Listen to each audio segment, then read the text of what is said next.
ఒక మాట అంటున్నా, నా విశ్వాసులు నన్ను నాన్న అని అన్న అని పిలిచే నా సంఘస్థులు నన్ను చూసి ఏమి నేర్చుకున్నారండి? కనీసం నాలాగా ప్రేమగా పలకరించడం నేర్చుకున్నారా? పలకరిస్తే ఇప్పటికీ కరిసినట్టు ఉంటుంటే ఇంక వాడేం శిష్యుడు? ఏం నేర్చుకున్నారు? ప్రేమ నేర్చుకున్నారా? సహనము నేర్చుకున్నారా? ఏం నేర్చుకున్నారు? ఏమి నేర్చుకోలే. కడబూరం రోగినప్పుడు యేసు వస్తాడు, అదొక్కటి నేర్చుకున్నారు. శ్రమల కాలం తర్వాత యేసు వస్తాడు, అదొక్కటి నేర్చుకున్నారు. అది వేస్ట్ అండి. శ్రమల కాలానికి ముందు వస్తాడా తర్వాత వస్తాడా అనే వాదన వ్యర్థము. యేసు శ్రమల కాలానికి ముందు వచ్చినా తర్వాత వచ్చినా నీ మనస్సులో న్యాయం లేదు కాబట్టి నువ్వు ఎత్తబడవు. ఆయన ముందు వచ్చినా ఎత్తబడవు, తర్వాత వచ్చినా ఎత్తబడవు. తలకాయ మొత్తం పుచ్చిపోయిందిగా అన్యాయ ఆలోచన విధానంతో. I'm still expecting to see my children think like I do think. నాలాగా ఆలోచించే వాళ్ళు నా పిల్లలు తయారవుతారని 46 ఏళ్ళుగా ఎదురు చూస్తున్నా. జరగడం లేదు. ఎవరి తలకాయ వాళ్ళకే ఉంది, మార్పు లేదు. వస్తారు, కూర్చుంటారు, పోతారు.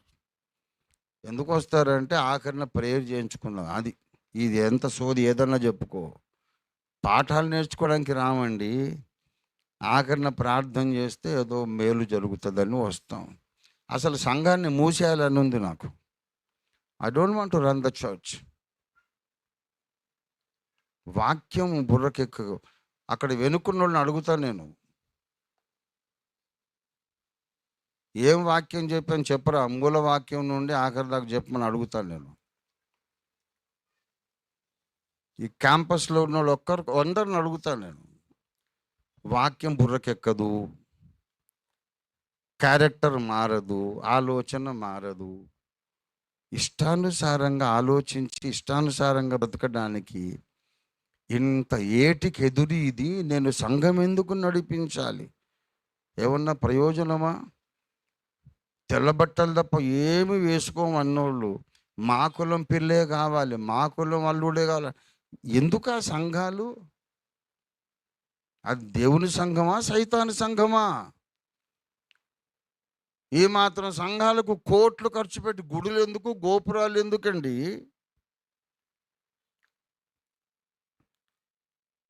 ఇందు నిమిత్తమే నేను ఈ లోకమునకు వచ్చి తినని యేసు ఏ కారణం చెప్పాడో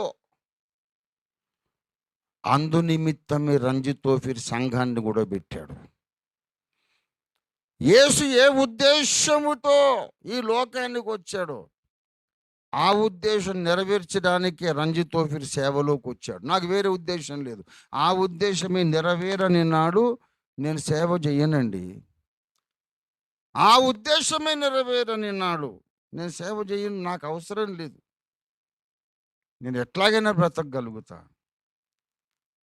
ఏదైనా ప్రైవేట్ స్కూల్లో టీచర్ పనో, లేకుంటే వాచ్మనో, లేకపోతే ఆటో నడుపుకోవడం ఏదో చేసుకుంటాను నేను. బ్రతకడానికి నాకు ఈ సంఘం అక్కర్లేదు. ప్రజలు మారాలి, మారి తీరాలి, లేకపోతే సంఘమే వద్దు. ఇంకా వద్దు, ఈ వేషధారణ వద్దు. You must change.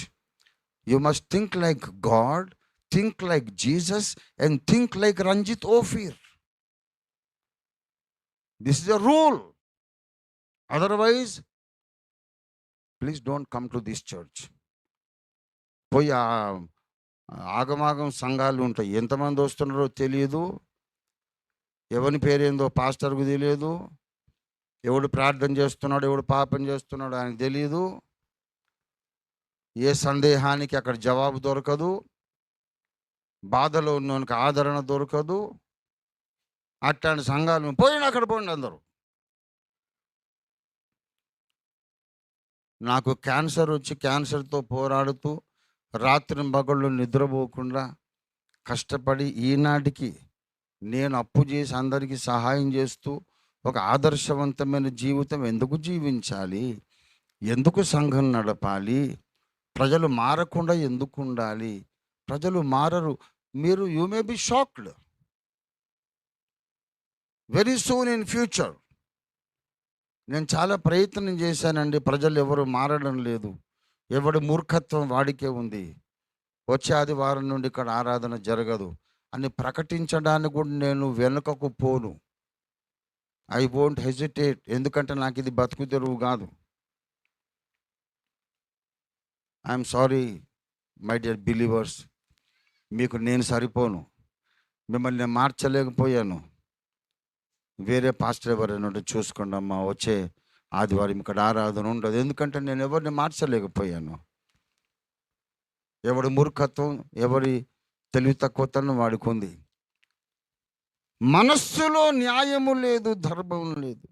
పైకి మాత్రం యేసయ్యకు స్తుతులు. ఆయన గాయపరుస్తూ మళ్ళీ ఆయనకు స్తుతి పాడడం.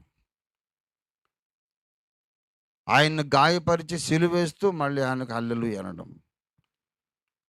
ఇది ఏ సంఘానికైనా చెందుతుంది, ఏ డినామినేషన్కైనా చెందుతుంది. సార్వత్రిక సంఘానికి ఇది పరిశుద్ధాత్మ దేవుని గద్దింపు. We have to change. నేను చూసాను 40 ఏళ్ళు బట్టి, 46 ఏళ్ళు బట్టి చూస్తున్నా. There is no change in people. If there is no change, we don't need to run a church.